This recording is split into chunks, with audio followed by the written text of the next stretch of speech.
Assalamualaikum warahmatullahi wabarakatuh. Alhamdulillah ya, hari ini kita bisa bertemu kembali dan anak-anak semoga selalu diberi kesehatan. Nah, hari ini kita akan belajar tematik tema 7, subtema 2, Mupel IPS dan Mupel Bahasa Indonesia.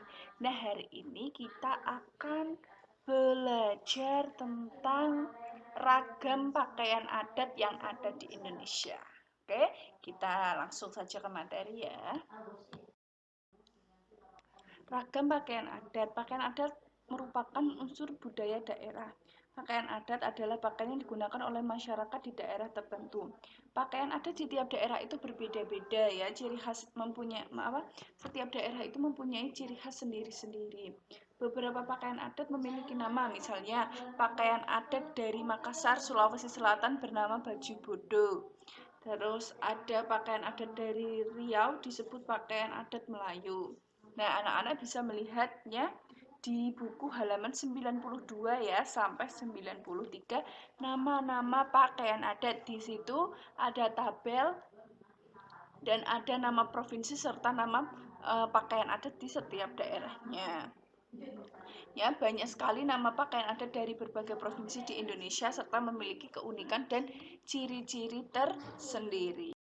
Nah, di sini ada contoh pakaian adat dari Lampung yang bernama tulang bawang. Pakaian adat ini memiliki nilai estetika yang tinggi yang tercermin dari model dan gaya pakaiannya. Biasanya pakaian adat laki-laki menggunakan baju berwarna putih dengan lengan panjang, sarung celana panjang, dan sejenis selendang yang disangkulkan. Sementara itu, pakaian adat untuk pakaian perempuan juga tidak jauh berbeda, hanya ditambah dengan hiasan-hiasan yang lebih cantik dan menarik. Pakaian adat ini memiliki warna dasar putih tulang dengan nuansa bordir yang sangat cantik.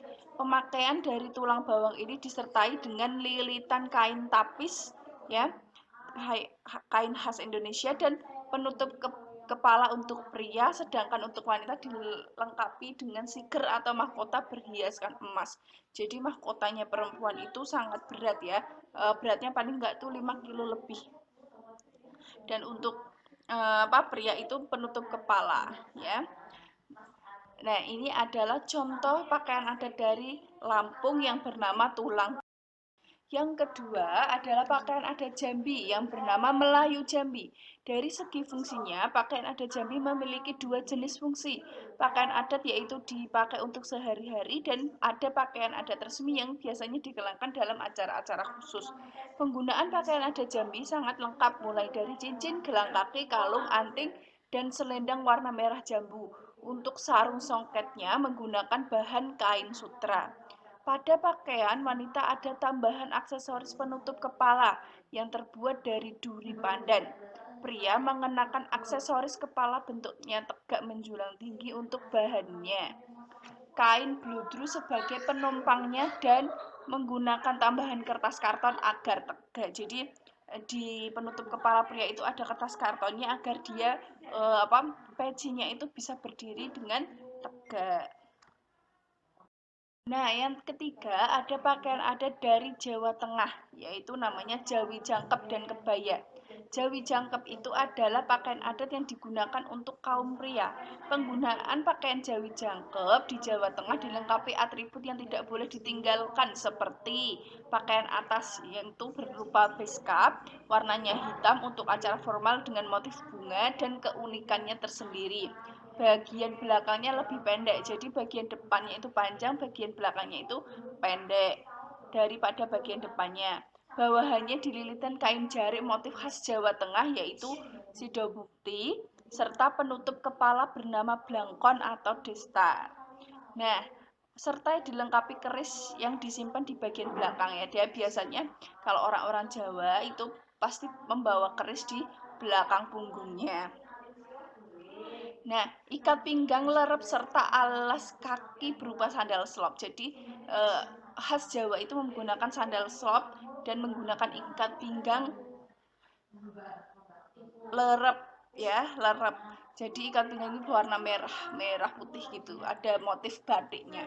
Nah, biasanya untuk acara pernikahan ditambahi berkalung bunga melati. Jadi biasanya untuk pernikahan itu ditambahi melati. Kalau untuk perempuannya itu namanya kebaya ya. Anak-anak sudah tahu kebaya itu seperti apa ya. Biasanya digunakan oleh banyak orang-orang yang ada di Pulau Jawa. Nah, sekarang kita akan belajar mencari gagasan pokok dan informasi baru. Kita baca terlebih dahulu teks secara bersama-sama tentang keunikan pakaian adat Kalimantan Barat halaman 97 dan 98. Kalimantan Barat adalah salah satu provinsi terluas di Indonesia. Luasnya wilayah Kalimantan Barat membuat penduduk memiliki asal-usul yang sangat heterogen. Akan tetapi, suku yang paling dominan di provinsi ini adalah suku Dayak dan suku Melayu. Kedua suku ini mempengaruhi bagaimana kebudayaan dan adat istiadat yang berkembang di Kalimantan Barat. Pengaruh tersebut misalnya dapat kita lihat dari pakaian adatnya. Di masa silam, penduduk Kalimantan Barat mengenakan pakaian adat yang sangat sederhana. Pakaian adat di Kalimantan Barat tersebut bernama King Baba dan King Bibingi. King Baba adalah pakaian adat untuk laki-laki. Dalam bahasa Dayak, King berarti pakaian dan Baba berarti laki-laki. Pakaian ini terbuat dari bahan kulit kayu tanaman ampuro atau kayu kapuo. Kedua jenis kayu ini adalah tumbuhan endemik Kalimantan yang mempunyai kandungan serat tinggi. Jadi pakaian adat dari Kalimantan ini dibuat dari tumbuhan khas dari Kalimantan Barat. Untuk membuat king baba, kulit kayu tersebut dipukul-pukul menggunakan palu bulat di dalam air sehingga hanya tertinggal seratnya. Setelah lentur, kulit tersebut kemudian dijemur dan dihias dengan lukisan-lukisan etnik khas Dayak menggunakan bahan pewarna alami. Kulit kayu dibentuk sedemikian rupa sehingga menyerupai rompi tanpa lengan dan sebuah celana panjang. Sebagai hiasan serat kulit kayu tersebut juga dibuat menjadi semacam ikat kepala sebagai pelengkap hiasan. Biasanya laki-laki adat suku Dayak di Kalimantan Barat juga akan menyelipkan sehelai bulu burung enggang, buru khas Borneo yang kini mulai langka. Tak lupa juga senjata tradisional berupa mandau dan perisai juga dikenakan, terlebih ketika mereka hendaknya berperang. Oleh karena itu, tak jarang pakaian adat Kalimantan Barat ini juga dikenal namanya pakaian perang. Pakaian adat Kalimantan Barat untuk perempuan juga dibuat dari bahan yang sama. Pakaian adat perempuan disertai dengan pelengkap antara lain penutup dada, stagen, kain bawahan, serta berbagai pernak-pernik lainnya, seperti kalung, manik-manik, dan hiasan bulu burung enggang di kepalanya. Beberapa hiasan lain dikenakan diantaranya jerat tangan atau gelang tangan, yaitu gelang yang dibuat dari pintar akar tanaman tenggang. Nah, itu tadi sudah kita baca keunikan pakaian adat pada Kalimantan Barat. Nah, tugas anak-anak adalah mencari ide pokok setiap paragrafnya dan informasi baru yang kalian dapatkan setelah membaca teks keunikan pakaian dari adat Kalimantan Barat. Nah, nanti jawabannya anak-anak tulis di halaman 98 nomor 1 dan 2 ya. Tugasnya dikumpulkan ke Bu Shirley. Contoh tadi paragraf 1 itu membahas tentang Kalimantan Barat adalah salah satu provinsi terluas di Indonesia. Terus misalnya paragraf 2 itu bisa juga tentang pakaian adat Kalimantan Barat yang sangat sederhana yang bernama King Baba dan King Bibingi. Bisa seperti itu untuk ide pokok paragraf 2. Lalu yang paragraf 3 itu adalah cara pembuatan pakaian adat King Baba yang terbuat dari kulit kayu yang dipukul-pukul. Lalu yang ke paragraf keempat itu tentang pembuatan pakaian adat Kalimantan Barat untuk perempuan, misalnya seperti itu.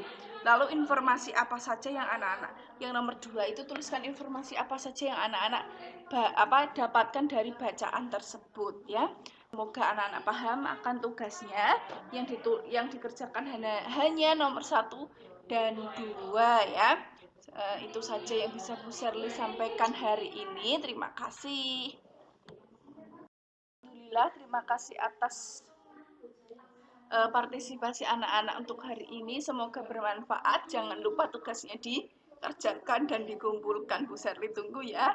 Akhir kata dari Bu Sherly, mohon maaf apabila ada kesalahan. Wassalamualaikum warahmatullahi wabarakatuh.